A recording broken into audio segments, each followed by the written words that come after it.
hope you have time for this word of the wise. I hope you have a second in time on this day of our Lord. I like to tell you a short story, how these earthlings dropped out of deep space, out of a massive warp drive engine, in which these earthlings made with hard word. After years of trial and error, these earthlings, they all came back, see a child that born that day weak, who was lying in manger. On that day, a child was born. A baby boy named Jesus was placed in a manger.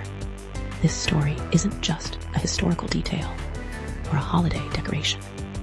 It's a symbol of profound humility. Why all earthling follower the Star of David from deep space theses, earthling come home to see this child. On that day, the Creator spoke him into existence with the breath of his mouth, became part of his own creation. The all-powerful, sovereign, and in-control God became a helpless child with no control or ability at all, completely dependent on earthly beings. This act was submission in its purest form. While submission may seem like weakness in any culture, the message is still the same. Why the manger reveals itself with true strength. Philippians 2:6-11 captures this beautifully. That Jesus was God. He did not cling to his divine privileges. Instead, he emptied himself and took the form of a servant, ultimately humbling himself to die on a cross.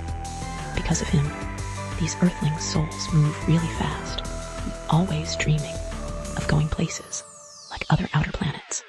Before he was born, they never ever dreaming of life off planet. Until a child named Jesus was born, how this story truly took place. What made these earthling moved to even more outer worlds without thinking really hard about it, making a day dreams into reality, just thinking how to design an engine into warp drive that collaborate earthly to move off planet really fast. This have synergistically helped make the move happen in seconds, with warp light speed engine far away from Earth faster than light speed, only to find alien spices that really want to meet these new species who live on the death world.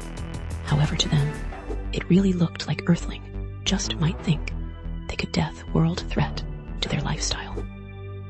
A planet in which could hold a lot of wealth inside of its core as planet. A place that a whole lot of its animals can kill you as fast as humanly possible without thought. A place that shows no remorse to its humans. A place in which humans is know of running for days after animals for food in order to live. For humans is the hardest thing is leaving Earth and arriving someplace else. I going tell you a story how earthling who came from Earth, not much of an old planet, a place that kill you without a thought. Much of passengers was only looking for better life, so had no choice but move off planet. Yes, they needed to move to outer planets, a place much safer than their own. Hopefully, much safer than Earth. But they have never moved to outer worlds without thinking how harder it would be, or possibly, could it be more farther than any planet next to Earth in outer space. Never to think how far away Earth would be from every place in the solar system. A place much farther than any place else. Plus, you need to travel much faster at light speed in order to get there. Yes, you have traveled faster than light speed. Only to find that we are not alone in the universe, but there's aliens here too. Yes, alien species that play the same game as us, but play on different rule book. And they doesn't really want to meet humans yet. These new species like earthlings who live on the death world. However, they might think this death world like place called Earth, which could be a real threat to their lifestyle life, by possibly contacting some type of virus, a planet in which holds a lot of different types animals, and bugs too, that can kill humans without thought. A place that showed through time can be the most uninhabitable zone, a place not fit to live at as alien, or as a human, a place in which humans have to run down their catch to live. Yes, they eat most every animals they catch on Earth, in order to live each and every day. For as long as humans had stared into the night sky, they believed leaving Earth was the hardest thing to happen for any faithful world like Earthling, who never threw moving off planet and building new, wonderful life someplace else. A truly wonder world with very little tension, without being overcomplicating in order to live there. The thing to worry about: can your faster light ship hold together for a long trip? According to science, saying that faster light will break apart from too much speed. Plus, how much will it cost for distance traveling that speed? So what happens when they cross distance space between the stars, far, far beyond Earth, was not a triumph of engines alone. It was a surrender of certainty. Faster than light travel did not feel like speed. It felt like being unstitched from reality, stretched thin through darkness, where time behaved like a rumor. Many never made it. Some ships returned hollow, without a soul on board. And many ships never be seen again. No one never even get chance to tell their love how to love them again.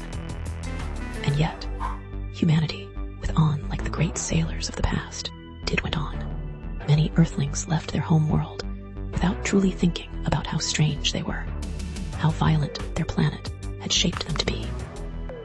They carried records of art, music, and philosophy, but rarely spoke of the truth that Earth was a place where survival had once required pursuit, endurance, and blood. When they arrived in the outer worlds, they found they were not alone. The aliens had been watching. They called themselves the Smithsonians, a species older than most of their sons. They lived on gentle worlds, planets, where evolution favored harmony over competition, where few creatures hunted, and almost none killed for survival. To the Smithsonians, life was something that unfolded slowly, cooperatively, like a song shared among many voices. They were curious about the newcomers from the dirt world, as their translators rendered it. Earth. The Smithsonians welcomed the humans with light and open counsels. They wanted to know them. They wanted to understand how a species so young could cross distances even their own people had chosen not to challenge. But curiosity turned to unease. The Smithsonians learned that on Earth, most animals could kill a human without thought, that the land itself, its oceans, its storms, its diseases, was indifferent to human life. They learned that humans once survived not by waiting for food to appear, but by running animals to exhaustion, chasing prey until it collapsed, then killing it with bare hands and sharpened stone. They learned that humans were persistence hunters, a species that did not give up, a species forged on a planet where everything tried to kill you, and often succeeded. The Smithsonians began to whisper among themselves. If a species could survive that world, if a species could endure hunger, predators, cold, heat, and still look outward with longing, what might they become elsewhere? To humans, Earth had always felt fragile. To the Smithsonians, it sounds like something that's crucible. Some Smithsonians wanted to embrace the earthlings, believing that any species capable of leaving such a world behind must be seeking peace. Others feared them, not because humans arrived with weapons, but because they arrived with adaptability. Humans had learned to fight gravity, disease, distance, and time itself. What would they do on gentler worlds? The first true meeting between the species ended not with war, but with silence. Both sides realized the same truth at the same moment. Earthlings were not monsters, but they were shaped by a planet that made monsters possible, and the universe would never look at Earth the same way again, not as a weak blue dot, but as a world that forged survivors who learned how to cross the impossible. Not because it was easy, but because Earth had taught them that nothing worth living for is also worth dying for as well. The faithful to your idea, with clear world building, wonder, and tension, without overcomplicating the science, but honoring the cost of distance and speed.